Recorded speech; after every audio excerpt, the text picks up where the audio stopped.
Bom, os vetores são organismos responsáveis por fazer uma grande disseminação das formas infectantes de parasitas entre a nossa população e entre os animais.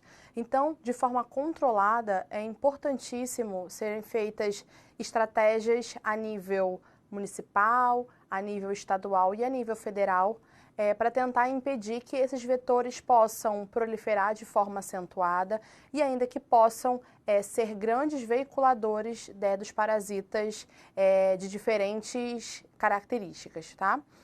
Então, de forma geral, né, as parasitoses elas podem ser transmitidas por vetores de forma ativa ou de forma passiva. De forma ativa, nós temos quando o vetor, de fato, ele ultrapassa a epiderme, ultrapassa a derme, e aí sim ele lança, muitas vezes, as suas formas infectantes durante o repasto sanguíneo ou muitas vezes durante a eliminação de fezes e urina, como no exemplo do triatomínio.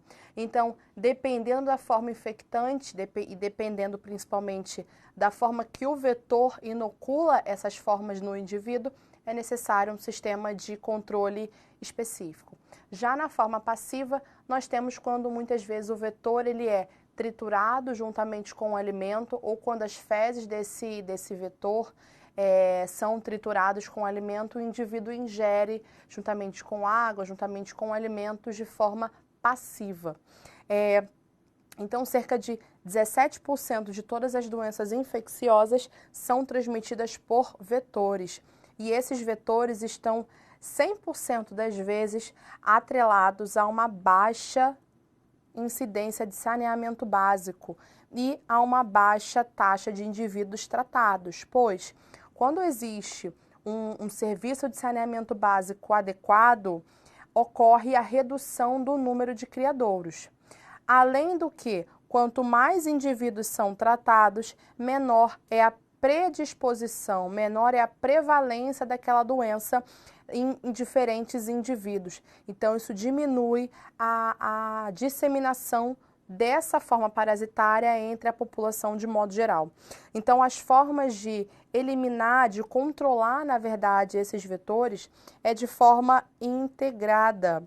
Então, esses vetores podem ser manejados quando? No período de ovo, larvas ou ainda durante a fase adulta.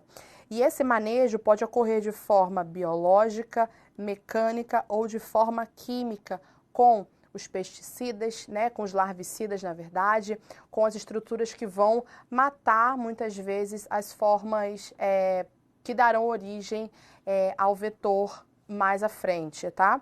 Como exemplo de manejo biológico, atualmente estão sendo estudadas micro-organismos que são inoculados nos vetores e com isso há uma redução da capacidade vetorial. Então o vetor ele fica menos capaz de ir atrás do seu hospedeiro, ele fica com mais dificuldade em voar, em fazer o repasto sanguíneo. Então toda essa mudança de perfil do vetor está associada a uma maior debilidade, né, e a uma menor incidência das formas infectantes entre a população.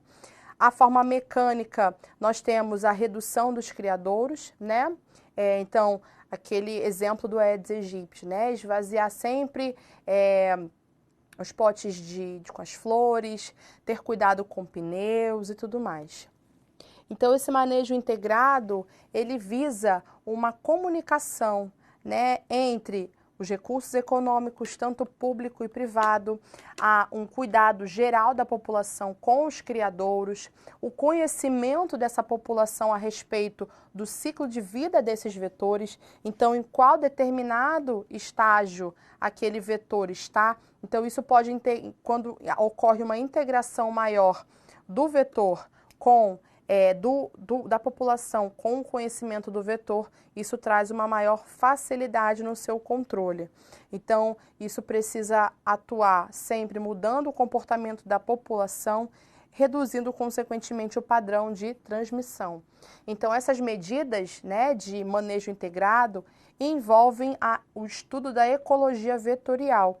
Associado a isso, medidas tanto preventivas, né, evitando o aparecimento de novos criadouros, o aparecimento de novas espécies, associado, né, a medidas corretivas, né, medidas que irão, de fato, tratar os doentes e medidas que vão minimizar a disseminação das formas parasitárias ali naquele ambiente, naquela comunidade.